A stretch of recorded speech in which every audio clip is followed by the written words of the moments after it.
हम डार्विन का प्रकृति वर्णन सिद्धांत पढ़ेंगे। बेटा, डार्विन नामक वैज्ञानिक के बारे में आप सब जानते हो। जो हमारा जैव विकास आया, जैव विकास हमको क्या बताता है कि इस पृथ्वी पे जैव विकास के पहले हमने ये पढ़ा था कि इस पृथ्वी पे जीवन की उत्पत्ति कैसे हुई, और मैंने आपको जीवन की उत्पत्ति के सब सिद्धांत आपको बताए थे कि किस प्रकार से पहले सरल अणु बना, सरल अणु से जटिल अणु बनी और जटिल अणु से एक कोशिका बनी, एक कोशिकीय जीव बने। पर एक कोशिकीय जीव से बहुकोशिकीय जीव जो आज आपको इतने डिफरेंट प्रकार के जीव दिखाई दे रहे हैं, वो कैसे बने।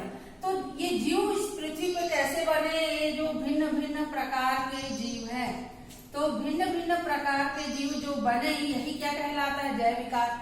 तो जैव विकास को समझाने के लिए जो डार्विन के द्वारा सिद्धांत दिया गया वह कहलाया प्रकृति वर्णन। इसे हम नेचुरल सिलेक्शन के नाम से जानते हैं। डार्विन के सिद्धांत का जो ये 6 पॉइंट है, अब हम इसका डिटेल पढ़ेंगे कि उन्होंने क्या क्या कहा। डार्विन का जो प्रकृति वर्णन सिद्धांत है, उसका पहला पॉइंट है अति उत्पादन क्षमता।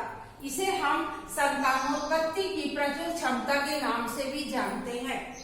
उन्होंने बताया कि इस पृथ्वी पर समस्त जीव में एक क्षमता होती है, वो क्या की, संतान उत्पन्न करने की।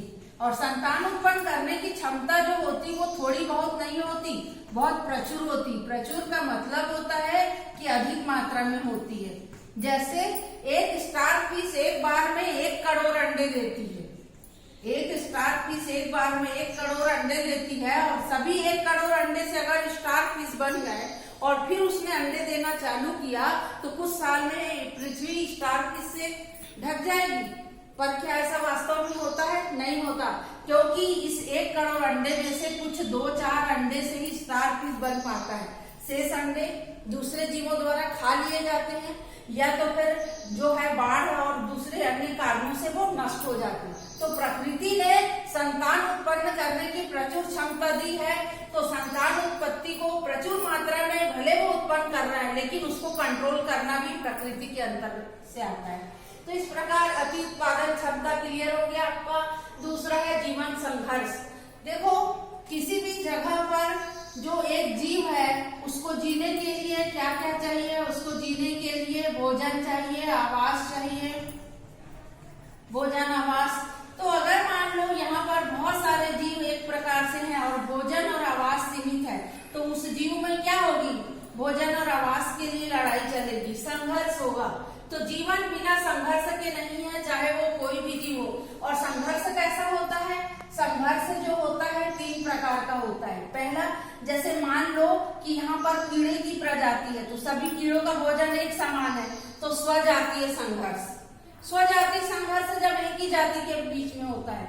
उसके बाद होता है अंतरजातीय संघर्ष। मान लो एक दूसरी जाति, एक कीड़े मकोड़े की जाति है और दूसरा फिश है, तो ये दोनों अलग अलग जाति हो गई। तो उसके बीच में जब संघर्ष होगा तो वो क्या कहलाएगी, अंतरजातीय संघर्ष। और तीसरा संघर्ष होता है वो वातावरणीय कारक के कारण होता है। तो इससे क्या निष्कर्ष निकाला आपने कि जीवों में संघर्ष होता है, किसके लिए, भोजन के लिए और आवास के लिए। उसके बाद आता है विभिन्नताएं। जब संतान उत्पत्ति होती है और एक नया जीव बनता है, तो इस जीव में धीरे धीरे भिन्नताएं आती है। तो जो भिन्नताएं होती है वो कैसी होती है, भिन्नताएं अचानक उत्पन्न होती है, और ये भिन्नता जो है इकट्ठी होकर एक जीव को जाति में बदल देती है।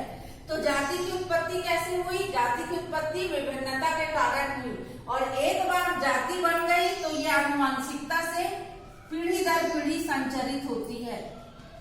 तो इस प्रकार उन्होंने कहा कि जैव विकास में जो विभिन्नताएं हैं बहुत महत्वपूर्ण रोल निभाती है, क्योंकि इसी के कारण एक नई जाति की उत्पत्ति होती है।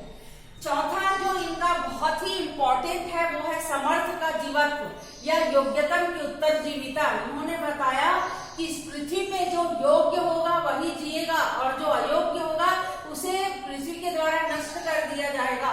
तो समर्थ का जीवत्व यानी सर्वाइवल ऑफ द फिटेस्ट, ये जो है कंपटीशन एग्जाम में भी पूछा जाता है कि समर्थ का जीवत्व या सर्वाइवल ऑफ फिटेस्ट किसने दिया, तो ये डार्विन ने दिया।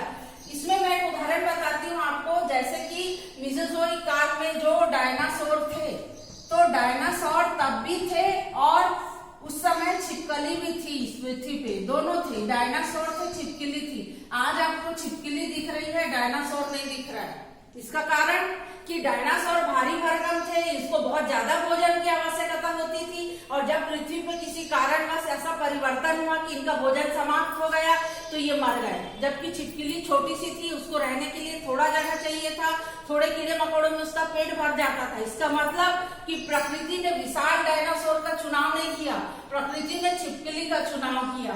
तो समर्थ का जीवत्व कौन है? छिपकली है।